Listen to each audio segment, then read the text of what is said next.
High, কেমন আছো তোমরা সবাই? আশা করি সবাই ভালো আছো।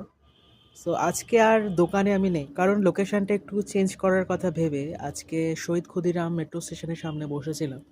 বাট বসার আগে মানে আমি তো কামালগাছি বসছি, তোমাদেরকে বলেছিলাম অ্যান্ড দেখিয়েছিলাম ছোট ছোট ভিডিওতে।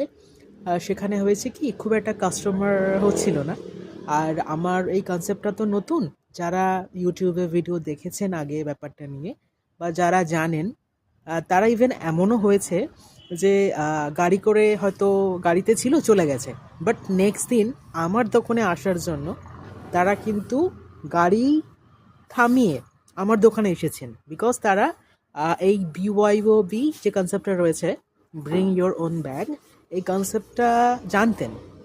ওকে, তো মোটামুটি হচ্ছিল। অ্যাকচুয়ালি প্রথম আমি ডিসাইড করেছিলাম যে মেট্রো স্টেশনে বসবো, তারপরে আমি কিছু লিগাল বিষয় সম্পর্কে জানতে পারি। বিকজ কোনো একটা জায়গায় বসার আগে আগে আমি প্রেফার করি যে জেনে নাও, সেটা ইউটিউব হতে পারে বা গুগল হতে পারে। আমি অ্যাকচুয়ালি গুগলে সার্চ দিয়েছিলাম অ্যান্ড চ্যাট জিপিটি, জেমিনাই, এগুলো তো অ্যাজ আ অ্যাসিস্ট্যান্ট ইউজ করেই থাকি ইনফরমেশন নেওয়ার জন্য। ইভেন বিজনেসটা স্টার্ট করতে গিয়েও কনসেপ্ট নেওয়া, কীভাবে কী করা যায় বা ইন ফিউচার এটাকে এক্সপ্যান্ড করতে পারবো কিনা, যেটা সব থেকে ইম্পর্ট্যান্ট বিষয় বলে আমার কাছে মনে হয় কোনো কিছু স্টার্ট করতে গেলে। তো এটা আমি একেবারে ব্যর্থ হলাম, বুঝতে পারলাম না। সো একটা অন্যরকম খারাপ ব্যবহার দেখলাম, লাইক বের হ, দূর হ, যেরকম করে না, উঠে যা এখান থেকে, তোকে এদেরকে কে পারমিশন দিয়েছে না দিয়েছে, সামথিং লাইক দ্যাট। বুঝতেই পারছো?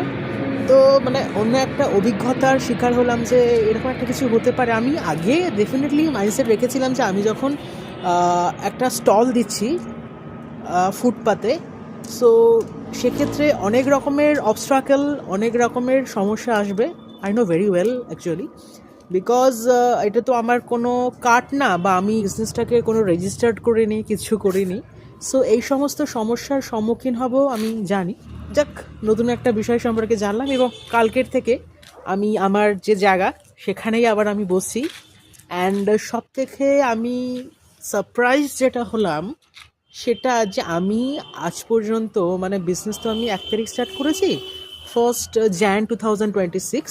তার আগে পর্যন্ত সত্যি বলতে আমি জানতাম না যে এত মানুষ আমাকে পছন্দ করে, এত মানুষ আমাকে কাছের মনে করে, এত মানুষ আমাকে বলছে যে definitely you will do it brother, তোর দ্বারাই হবে, তুই করতে পারবি।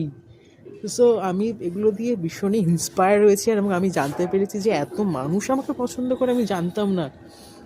ওকে, আমার খুব ভালো লাগলো।